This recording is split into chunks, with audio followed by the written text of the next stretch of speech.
Hi, today I'm going to do hopefully the last of my reloading videos because I've pretty well completed everything, and this video is about determining your cartridge overall length. And I've done a lot of research on YouTube and the internet, and there's quite a few methods for determining OAL. I think this is one of the simplest. To do this you'll need the overall length gauge. This is a Hornaday lock and load, and I'll show you how that goes together in a minute. It's not very expensive and it does the job easily.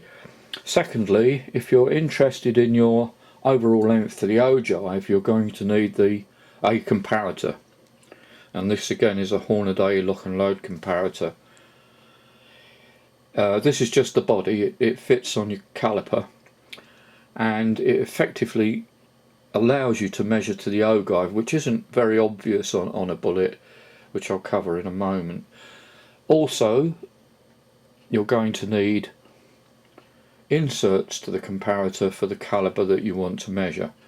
Obviously 308 will cover a number of actual cartridges, so you need to buy the inserts for each cartridge you wish to load. And also, with the lock and load gauge, you need to buy modified cartridge cases like this. As you can see, the primer pocket's been drilled out and tapped, and that will fit on the overall length gauge. You can make these, but I mean they're not that expensive from Hornaday. But if you've got a lot of calibers to load, then you're going to have to buy a case for each one. That's a 308. This one is a 223. So let's have a look basically how this works, and then use it in to test my 308 rifle. First of all, the gauge needs to have a modified case screwed onto it, and you screw that on here, screw it up fully, and what this enables you to do is put the case and of course a bullet into the chamber, and then using the internal rod here, you'll see that come out in a minute, push the bullet forward until it touches the lands, and you'll feel that. When you get that situation, you use this lock screw at the back to lock the gauge into the position where the bullet just touched the lands.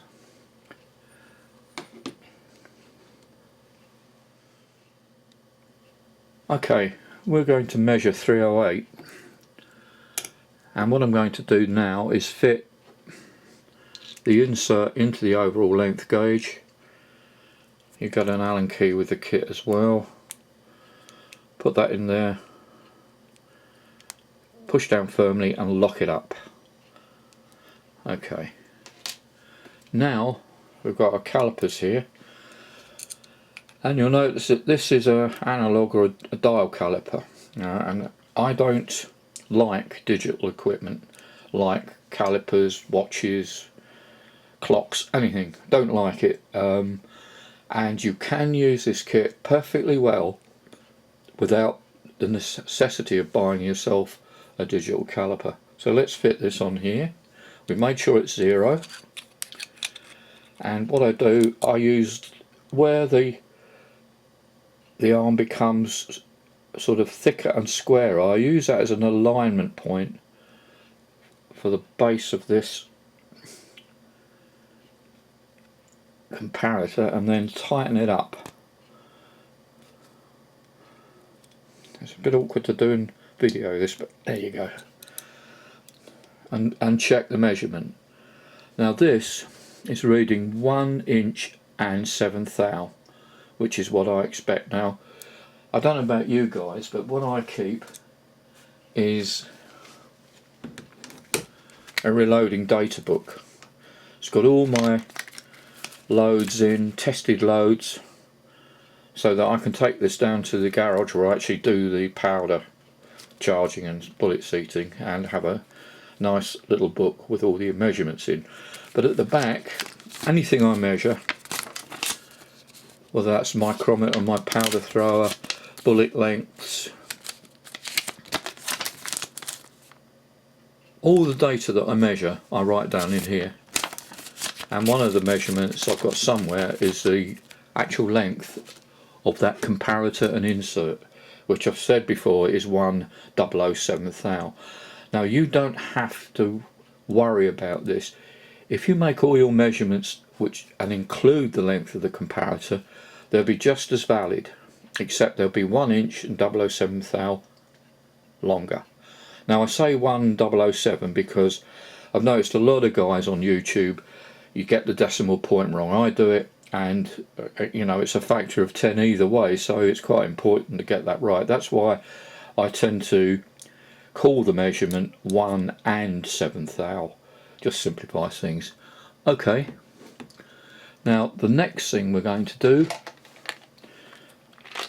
we've got some Sierra Match Kings here, 175 grain, and I'm just going to measure a bunch of these. I'm not going to show you the video of me measuring about 5 or 6 of them, but that's what you should do, and you should make a note of the length to the ogive. Now notice that the bullet has gone into the comparator and the insert has touched the first part of the bullet back from the nose, that's 308 caliber. Now I'm getting a reading of 1664 there, and I'm going to write that down.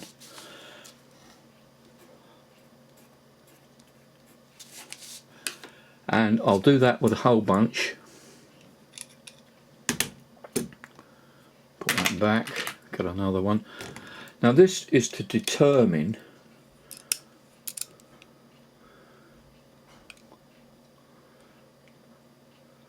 .667. Okay, so I've measured a bunch of bullets from the box, and I'm going to make the overall length of the bullet to ogive is 1.660 inches. Now I need to remember that, because if I get another manufacturer's bullet, if the measurement of the bullet to the ogive is the same, I don't need to go through overall length testing. It's just something that goes in the notebook. So now we're going to do overall length using the gauge, and I'll just adjust my lighting. Okay, before I actually show you the use of the gauge, I'll give you a tip here. A lot of the time you'll find that when you do your measurement, the bullet sometimes gets stuck in the lands. It's not really jammed in, but you've got to remove it before you make your measurements. Now what I've done here is I went to a DIY shop and bought a length of 6mm dowel. I don't like putting cleaning rods down my rifle. I mean, I've always cleaned from the breech, so I don't really want to put a cleaning rod down there with its metal bit, so this bit of dowel is fine. And what that's going to do is, if the bullet gets stuck, I'm going to use that to push the bullet out. And all you've got to do, if you do use this method, is make sure that the dowel is well back when you take your measurements. You don't want to be forcing the dowel back with your gauge. So coming back here, now obviously this gauge works with the bolt out, which is what I like. There's some methods where you have to strip the bolt, take the firing pin and the spring out, and that looks reasonable. A little bit laborious for me. I like simple. So let's go ahead and measure. First of all, we've got our bullet here, put it in there. Now that's too far out, so I'll come back with this. Seat your bullet somewhere in there. Now very carefully insert that cartridge and bullet into the chamber and push here. So what you're doing, you're making sure that the cartridge is fully in and seated. Now loosen this lock screw off and very gently push forward. There, that's touched. Now do this as gently as you can. Don't go, you know, doing this sort of thing, because you can push the bullet in quite a way by doing that, and you'll get false readings. Now in this case the bullet has actually come out with the case. Proved me wrong, didn't need my dowel. Now I take my caliper with the bullet comparator on, and you'll notice on the gauge here, when getting shot, there's a flat section that goes up to the base here. Now that enables you to put your caliper on there,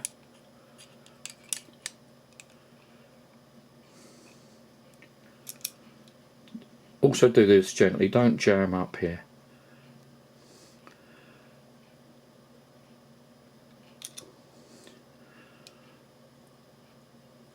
Now that is 3.315. Write that down.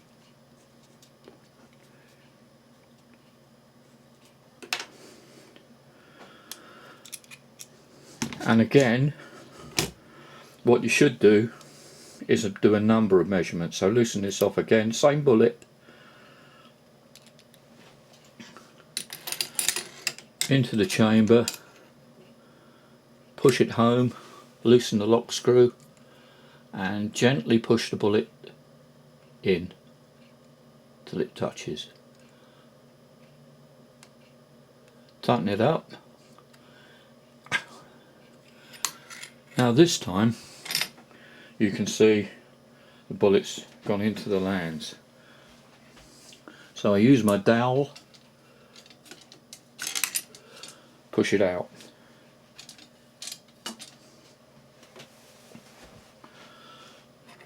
Remove this, remove the bullet, back here, put the bullet back in.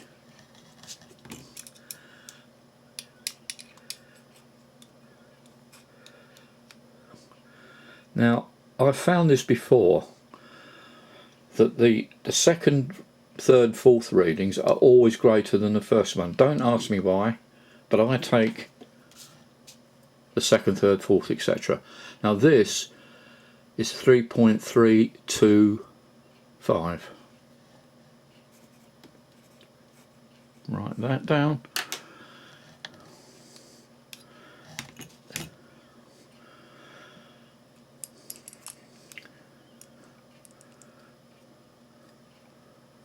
And repeat the process. Back in there, make sure it's pushed home, loosen off the lock screw,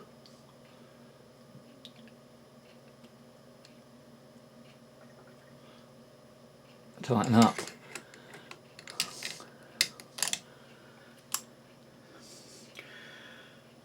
I screwed that one up. To take it again, that didn't look right at all. Go in here, loosen off,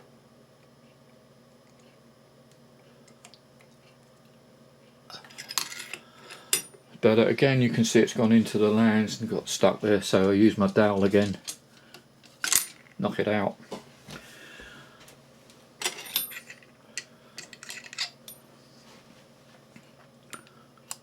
Fit it back on, that looks better.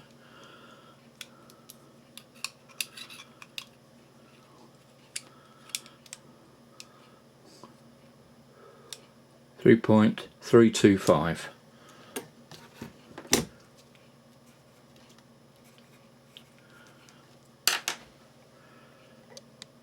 Okay, I've got the average for 1, 2, 3, 4, 5 readings, and I've done this before, so I know it's 3.320 inches.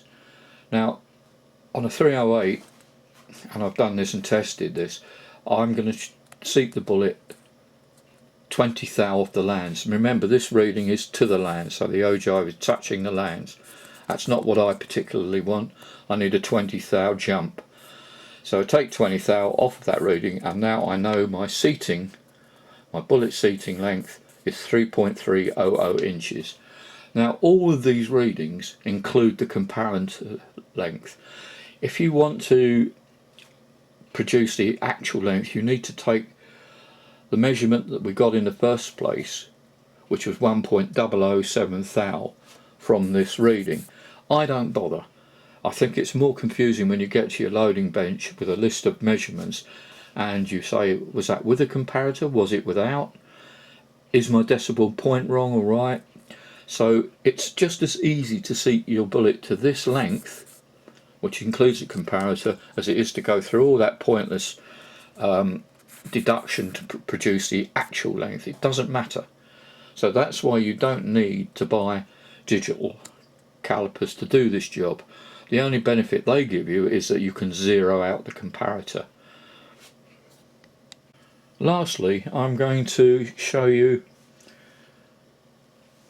what I do with, this is not a VLD, but it is the Sierra equivalent. It's a 155 grain Sierra Match King. It's the new catalogue number, which is 2156, and it's got a better ballistic coefficient.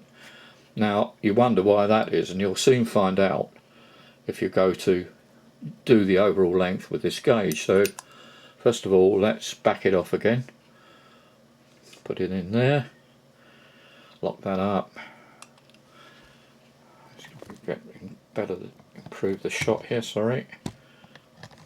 Okay, now exactly the same way, in, hold it home, loosen off the lock screw and push forward.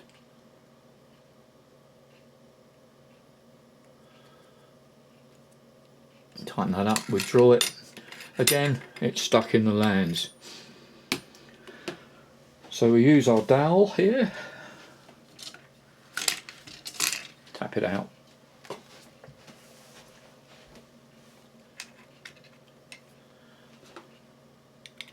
Now, look at this. That bullet is has hardly got to the edge of the neck here, so I'm going to get no crimp on that, or sorry, not crimp, I'm not going to be able to seat that reliably because it'll probably fall out. So what do I do here? Well, I still measure this, however awkward it looks with the bullet all cocked like that. You have to excuse me because I'm measuring over the top of the camera, so it's not that easy. Don't push too hard, just measure. And again, record the length there.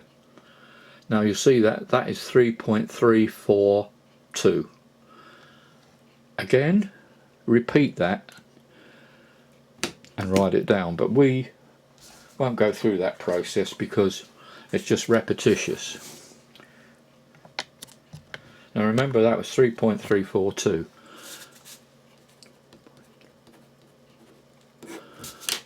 Okay, so, but we can't take 20 thou off that and rely on this having any sort of neck tension. So what you do in this case, take 40 thou off, which strangely enough comes to 3.300 again. That is minus 40 thou off lands.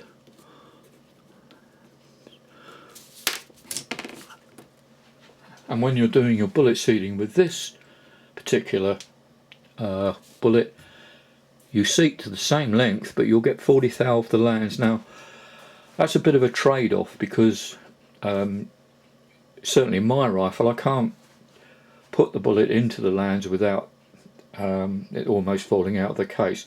Other rifles might be different. I mean, this is specific to mine, but that's what I actually do with this load. And I've tested them on the range, and I can say that both loads, the 175 grain, which is 20 thou off the lands, and the 155 Palmer Match new, shoot very well and much better groups. I don't measure the groups, but the number of V balls I'm getting with these with this method has improved considerably. Similarly, the 223, which is, I only shoot one bullet, which is 69 grain Sierra Match King. That's 20 thou off the lands, and the number of V balls I get at 300 and 600 yards has gone up considerably. So this is well worth doing. It's not that expensive to set up. All you've got to remember when you go to your press is to to understand that all your readings are 1 inch and 1/7 thou longer than they really are. Don't get into deducting and that, because you'll confuse everything. I hope that's explained it. I think it has. And hopefully I've saved you money buying digital calipers just to do this job. Thanks for watching.